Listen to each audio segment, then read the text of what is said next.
jika nanti menjadi kepala daerah. Gitu Bang Ali. Belum menjadi kepala daerah karena saya belum nyalon kan begitu. Tokoh muda yang dianggap berhasil nih Bang Ali, punya moto tersendiri? Ya saya motonya disiplin, jaga integritas. Mantap. Itu aja. Keren. Disiplin dan jaga integritas. jaga integritas.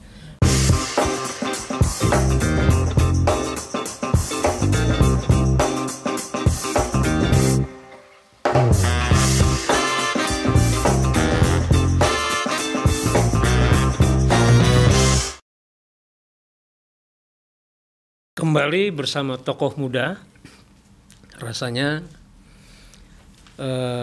menjadi satu hal yang penting untuk disorot kembali, karena tokoh ini adalah tokoh yang luar biasa, smart, berjaringan luas, dan insya Allah menjadi calon pemimpin di masa yang tidak terlalu lama lagi.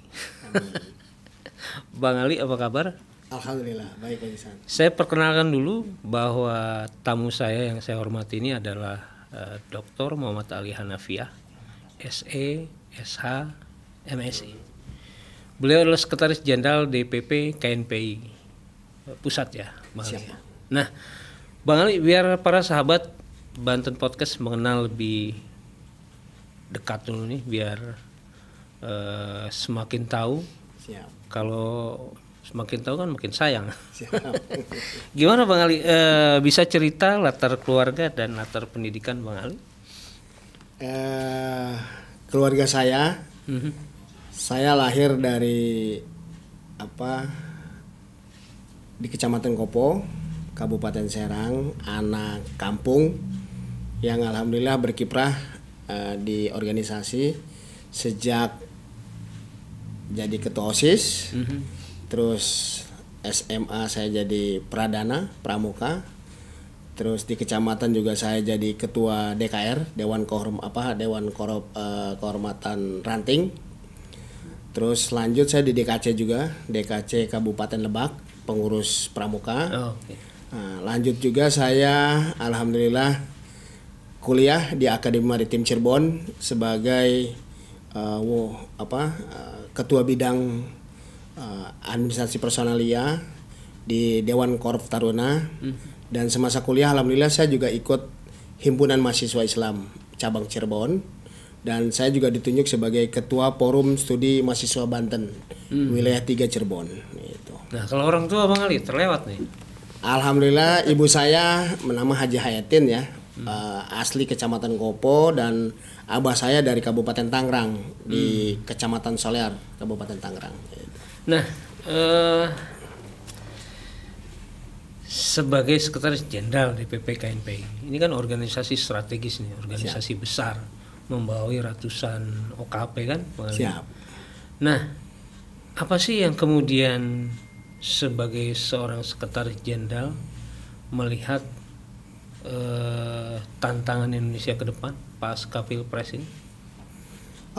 Tantangan Indonesia ke depan pasca Pilpres tentunya semakin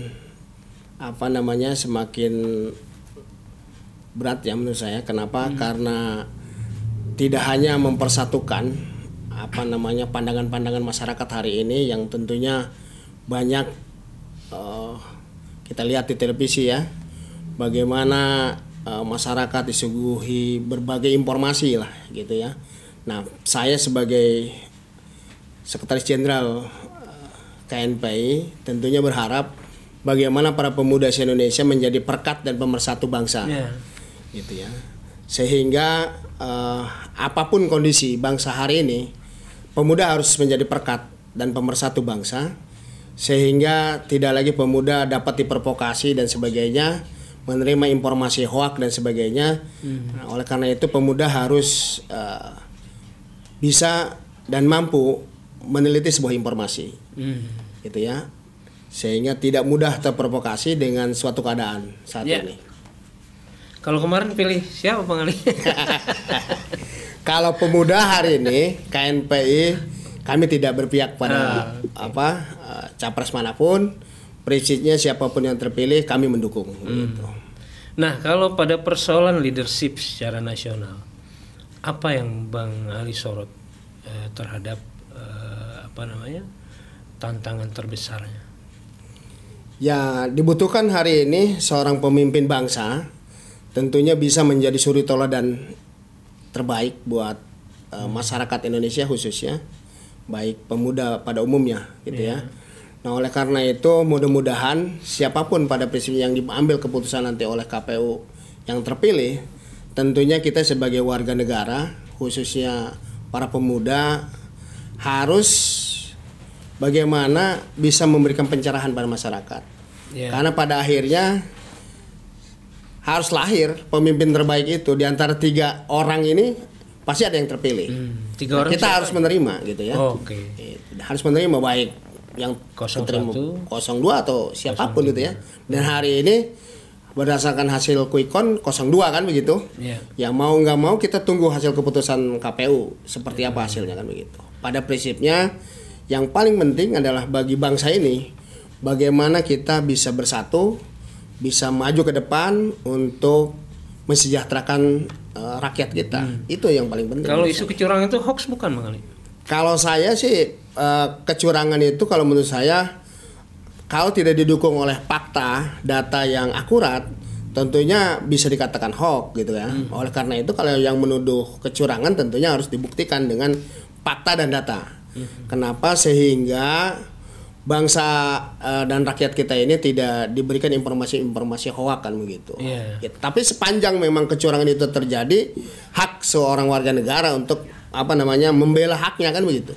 Wajar-wajar saja gitu saya kira.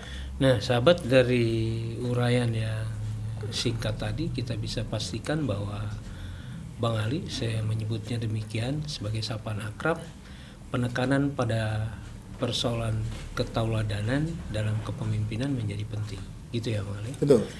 Nah, kita coba masuk ke Banten, sahabat, untuk menelaah lebih tajam karena sebentar lagi pilkada di Banten, pemilihan gubernur, bupati dan wali kota.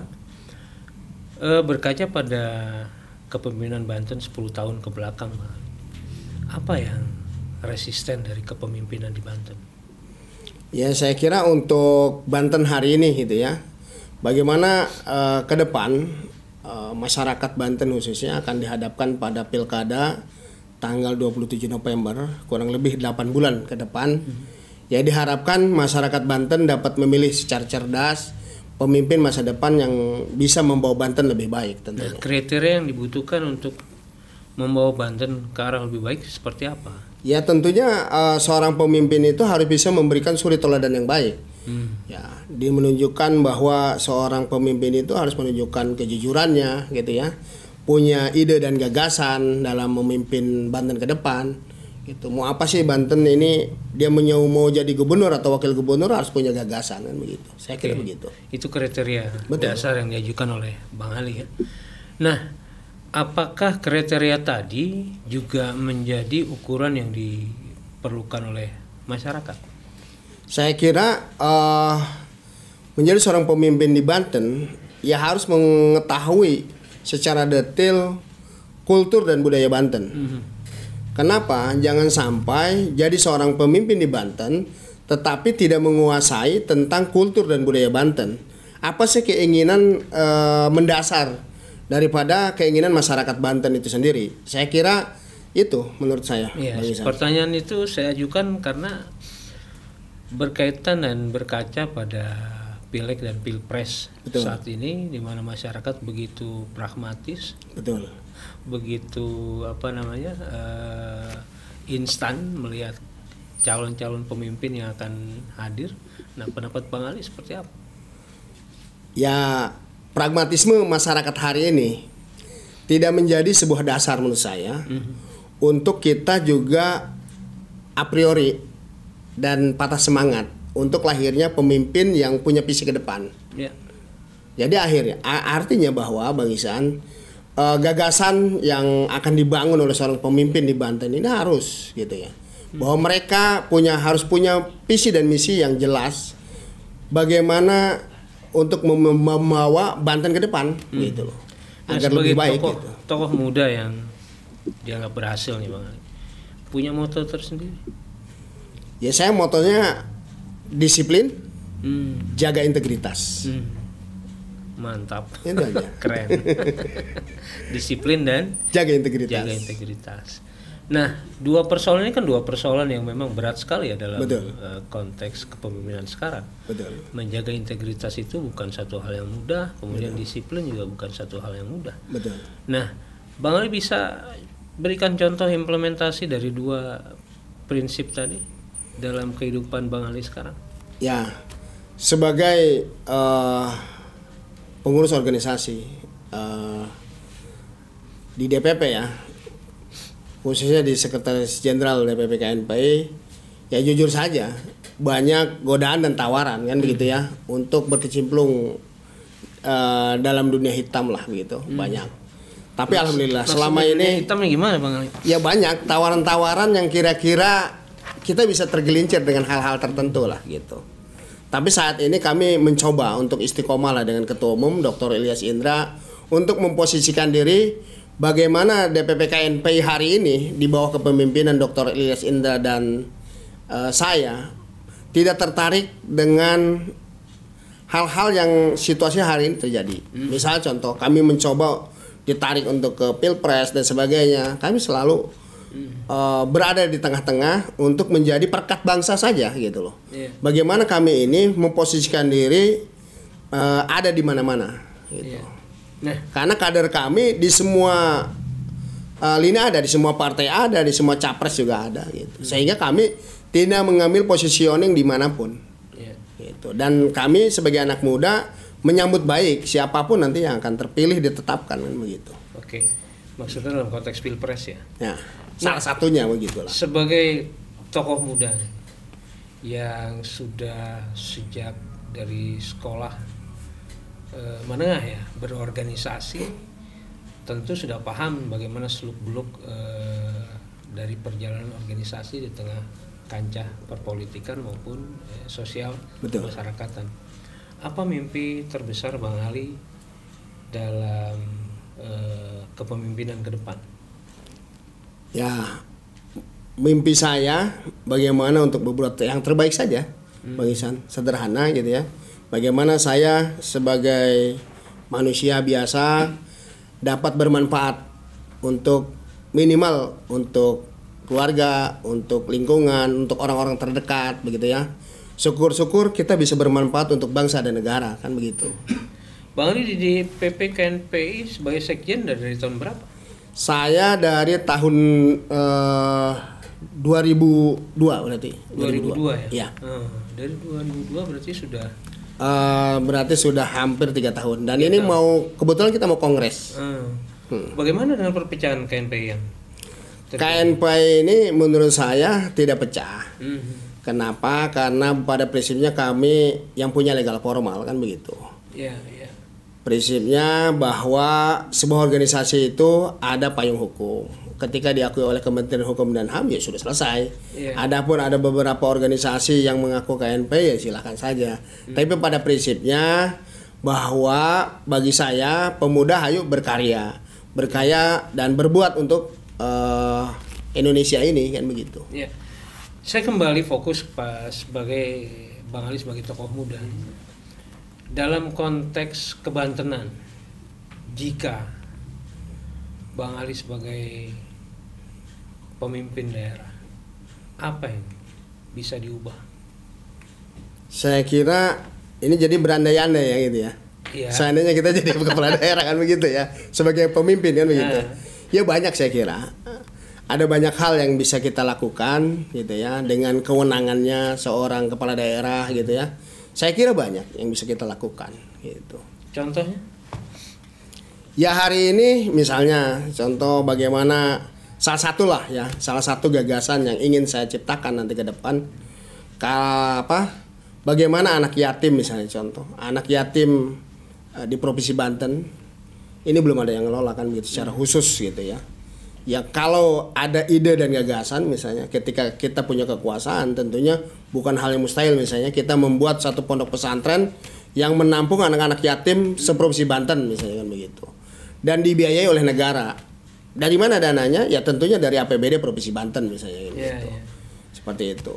Apalagi PNS Provinsi Banten itu dipotong oleh Bajnas ya, oleh jakatnya itu ada Bajnas ya. Saya kira itu sangat bermanfaat, kurang lebih bisalah untuk membiayai itu saya kira gitu. Di bidang pendidikan apa yang bisa? Ya itu tadi bikin pondok pesantren yang menampung anak-anak yatim. Walaupun kita sudah punya boarding school kan ya di Pandeglang itu. Saya kira ya mudah-mudahan ini menjadi terobosan baru lah gitu. Anak-anak yatim seprovinsi Banten kita bisa tampung dan bisa kita sekolahkan gratis, dan di situ ada tahfidz Quran misalnya kan begitu. Apalagi Banten ini disebut 1 juta santri 1.000 ulama kan begitu ya. Tetapi arah mendasar ke sananya belum ada saya lihat gitu. Kalau melihat persoalan korupsi di Banten apa pendapat Bang Ali? Ya sebenarnya kalau kita berbicara tindak pidana korupsi yang terjadi di Banten, ya kita harus berhusnuzon ya, bahwa bisa jadi apa yang dilakukan oleh mereka tidak dengan sengaja, tidak ada niat jahat dan sebagainya, karena faktor ketidaktahuan misalnya, persoalan administrasi dan sebagainya itu juga bisa gitu. Saya kira begitu. Jadi harus berhusnuzon dulu ya. daripada melihat memang ini sebuah peristiwa yang sifatnya kejahatan gitu. Ya. Nah, kita harus bedakan itu. Apakah orang ini berniat jahat atau memang hanya kelalaian gitu ya terjadinya gitu. Kalau pada persoalan pengangguran dan lapangan pekerjaan? Nah, kalau berbicara tentang pengangguran dan pekerjaan hari ini, memang dampak dari adanya COVID-19 kemarin, banyak perusahaan yang tutup gitu ya di Provinsi Banten. Ini juga salah satu penyebab adanya pengangguran gitu ya di Provinsi Banten. Ya mudah-mudahan pemerintah bisa segera bisa mengatasi hal-hal seperti ini gitu ya. Bagaimana bisa menciptakan padat karya misalnya, di mana anak-anak muda gitu ya bisa diberi stimulan gitu untuk bisa berusaha, karena kalau kita dorong anak-anak muda Banten untuk UMKM, hari ini kan anak-anak muda banyaknya mandiri ya, punya usaha sendiri gitu ya. Cuma dari sisi permodalan belum terbantu dengan baik lah gitu. Mudah-mudahan ada satu gagasan besar, misalnya contoh ada LPKP Pemuda. Nah, LPKP Pemuda ini sesuai dengan Perpres 60 dan amanat Undang-Undang Kepemudaan ini belum dilaksanakan sebenarnya. Apalagi kalau kita berbicara tentang Perda Pemuda 2% di Provinsi Banten juga belum dilaksanakan secara utuh gitu ya. Oke. Bang Ali, sahabat Banten Podcast juga mungkin penasaran ya, kalau Bang Ali ditanya persoalan tentang tata ruang dan lingkungan di Banten, apa komentarnya? Ya saya kira kalau berbicara tata ruang ya, semuanya sudah diatur dengan RT RW kan gitu ya, RT RW yang ada dan sekarang sudah sesuai. Ya saya kira semua harus mengikuti aturan yang ada gitu. RT RW Provinsi Banten seperti apa ya, siapapun yang akan melakukan pembangunan gitu harus sesuai saya kira. Nah soal lingkungan di Banten? Lingkungan, berbicara kita lingkungan, memang ada beberapa hal yang harus kita perbaiki. Misalnya contoh bagaimana pengawasan terkait dengan limbah kan begitu ya, terkait dengan limbah, terus dampak lingkungan daripada perusahaan-perusahaan kimia dan sebagainya itu juga. Apalagi pernah terjadi kemarin tuh ya di Cilegon itu, kejadian yang di luar dugaan kan begitu, terjadi kebocoran dan sebagainya. Mudah-mudahan ini menjadi suatu pembelajaran terkait dengan adanya perusahaan yang kimia menjadi dampak lingkungannya seperti apa. Kajian-kajian AMDAL harus tetap dikaji secara mendasar gitu ya. Jangan sampai investasi masuk tapi berdampak buruk buat masyarakat sekitar kan begitu. Ada greget nggak sebagai orang muda? Apa yang kira-kira segera dituntaskan di persoalan Banten? Ya sebagai anak muda saya sih. Ngomong-ngomong Bang Ali usia berapa sekarang? Sekarang 45. Apa gregetnya Bang Ali? Ya gregetnya sebagai anak muda tentunya ada hal-hal yang harus kita perbaiki, misalnya proses pembangunan misalnya terkait jalan dan sebagainya harus segera dituntaskan. Saya kira perlulah gitu ya, banyak sih sebenarnya kalau kita bicara secara detail ya gitu. Jadi proses pembangunan seperti infrastruktur ini menjadi atensi yang penting buat Bang Ali. Betul. Untuk segera dituntaskan. Betul. Jika nanti menjadi kepala daerah. Gitu Bang Ali. Belum menjadi kepala daerah karena saya belum nyalon kan begitu. Sekarang dinas di mana Bang Ali? Saya di Bapenda Provinsi Banten. Di UPTD Balaraja. UPTD Balaraja. Nah, kembali sebagai Sekjen DPP KNPI.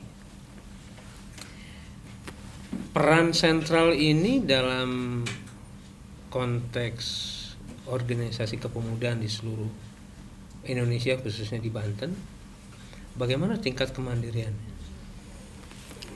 Nah, berbicara tingkat kemandirian pemuda hari ini, saya kira apa yang tadi saya katakan, pemuda mandiri dengan sendirinya. Padahal sesuai dengan amanat undang-undang, pemerintah harus memfasilitasi terkait dengan keberadaan kegiatan pemudaan, gitu ya. Dalam hal ini ada KNPI ya sebagai wadah berhimpunnya pemuda. Ada berapa ratus sih yang berhimpun di KNPI? Kalau di Indonesia itu 250 OKP. Kalau di Banten? Kalau di Banten itu kalau tidak salah dulu saya jadi ketua itu 105 organisasi kepemudaan. Dan hari ini memang kalau berbicara gedung ya, gedung KNPI Provinsi Banten itu adalah gedung termegah se-Indonesia, terbaik di KP3B. Di KP3B.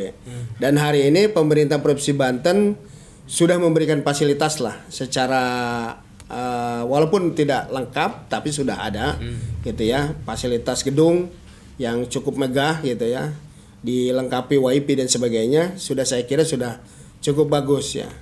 Tinggal bagaimana pemuda ini didorong untuk menjadi pemuda yang mandiri dalam persoalan usaha dan sebagainya. Bagaimana pemuda bisa tumbuh dan berkembang dalam persoalan UMKM, dan di situ pemerintah harus hadir. Bisa dengan menjadi jembatan dengan perbankan misalnya begitu. Dengan gedung yang bagus Bang Ali, prestasinya apa yang bisa dibanggakan? Gedung yang bagus yang hari ini ada di KP3B, hari ini gedung pemuda menjadi kawah candra di muka para pemuda di Banten. Memang belum terekspos secara baik. Kenapa? Jadi gedung pemuda ini hari ini Bang, tempat pelatihannya anak-anak BEM, anak-anak HMI, PMI, GMI, semua di situ kumpul. Gitu. Jadi tempat berlatih dan tempat diskusinya anak-anak. Gitu, di bawah kepemimpinan ketua KNPI sekarang, PLT-nya Saudara Jayani. Gitu. Iya.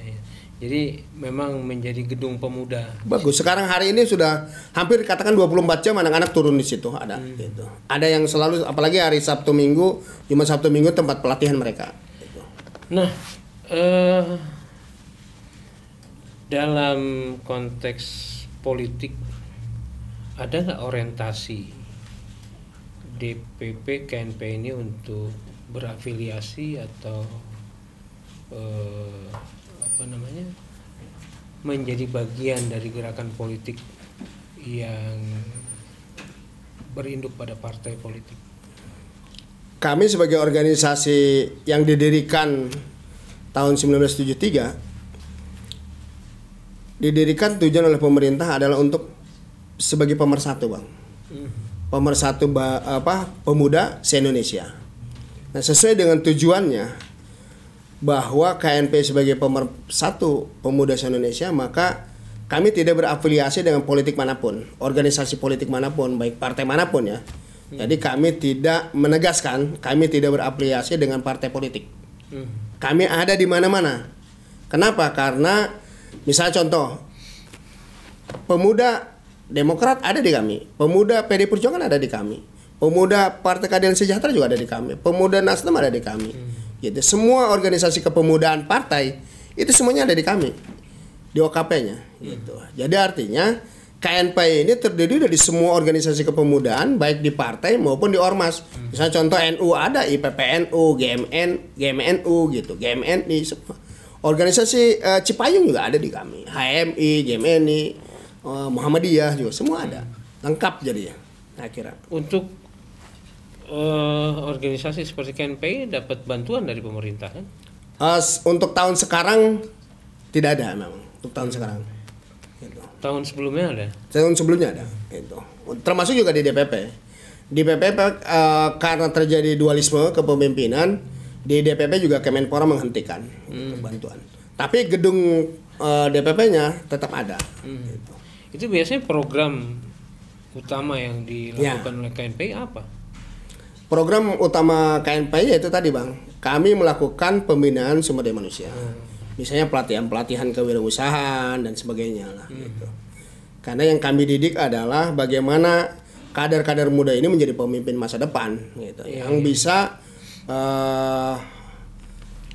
melakukan interaksinya di mana saja gitu. Nah, Bang Ali melihat demokrasi di Indonesia khususnya di Banten apakah sudah dianggap baik, sehat? Ya kalau saya lihat demokrasi hari ini kita menuju baik lah gitu Bang. Kalau disebut baik, yaitu tadi karena ada pragmatisme dan sebagainya. Mudah-mudahan kami sebagai generasi muda yang di dalamnya ada mahasiswa dan sebagainya dapat melakukan pencerahan kepada masyarakat Indonesia khususnya di Banten gitu loh. Mudah-mudahan dengan pencerahan para pemuda bahwa pragmatisme itu merusak sebenarnya. Merusak sehingga lahir pemimpin-pemimpin yang karena bermodal tinggi mereka menjadi pemimpin. Gitu. Nah, gimana tanggapan Bang Ali terhadap pemodal atau cukong politik?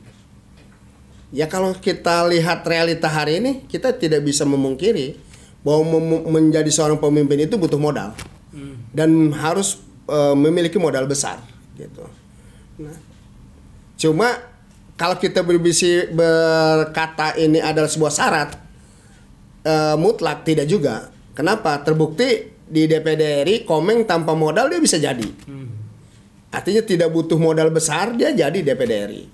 Gitu. Tapi ada juga yang habis-habisan dia harus jadi udah jual apa-apa gitu baru jadi gitu.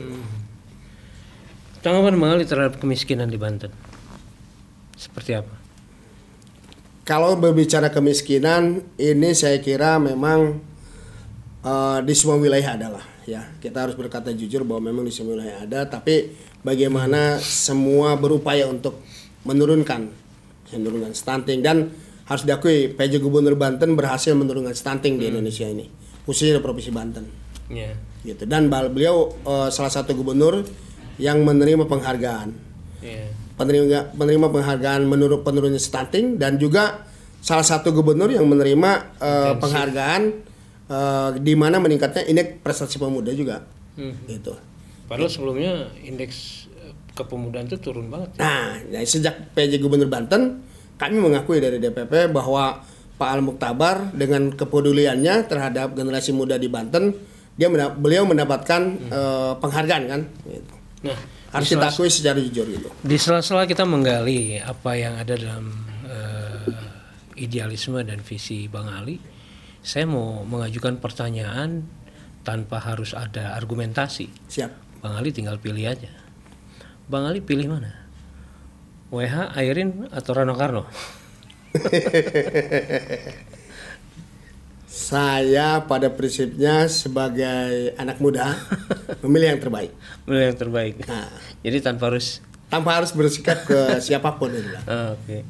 Kemudian pertanyaan yang kedua, pilih di provinsi, kabupaten, atau kota?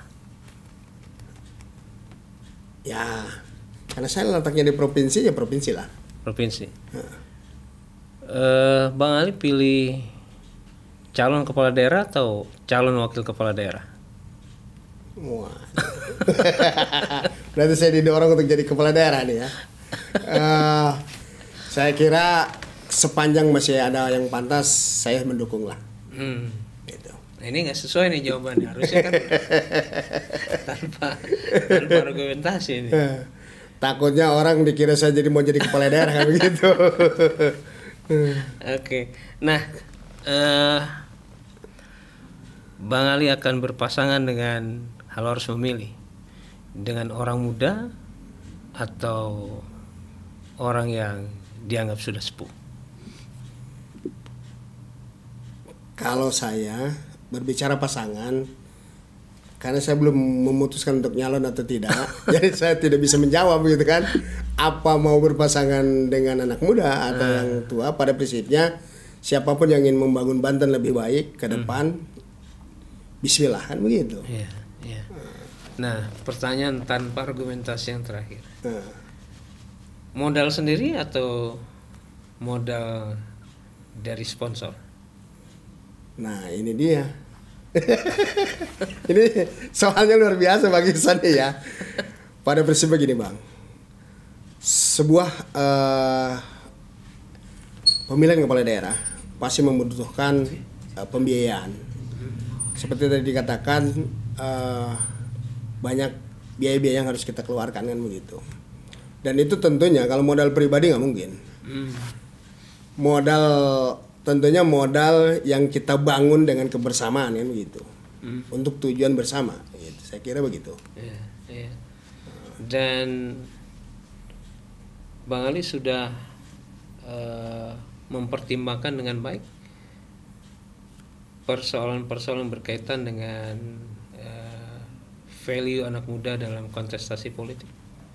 Ya saya kira gini, kalau berbicara anak muda hari ini di 2024, alhamdulillah sudah mulai mau turun ke dunia politik. Salah satu kader saya nih, ketua DPD KNPI Kota Serang, terpilih menjadi anggota DPRD Kota Serang.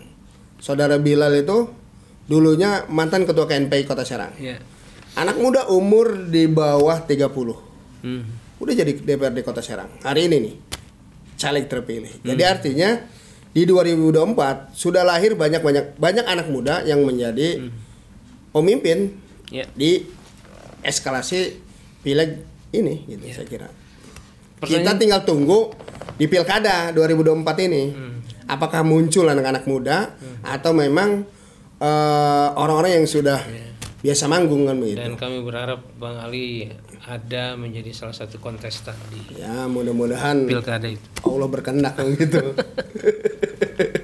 Nah sahabat, banyak yang sudah kita dapatkan dari Bang Ali sebagai sebuah informasi penting bagi kancah anak muda untuk kepemimpinan ke depan. Dan terakhir saya ucapkan terima kasih pada Bang Ali atas kehadirannya di studio Banten Podcast. Sama-sama Bang. Mari kita doakan supaya Bang Ali tetap sehat. Amin. Tetap bisa berkiprah dan menjadi salah satu pemimpin yang dicita-citakan oleh masyarakat. Assalamualaikum warahmatullahi wabarakatuh. Waalaikumsalam warahmatullahi wabarakatuh.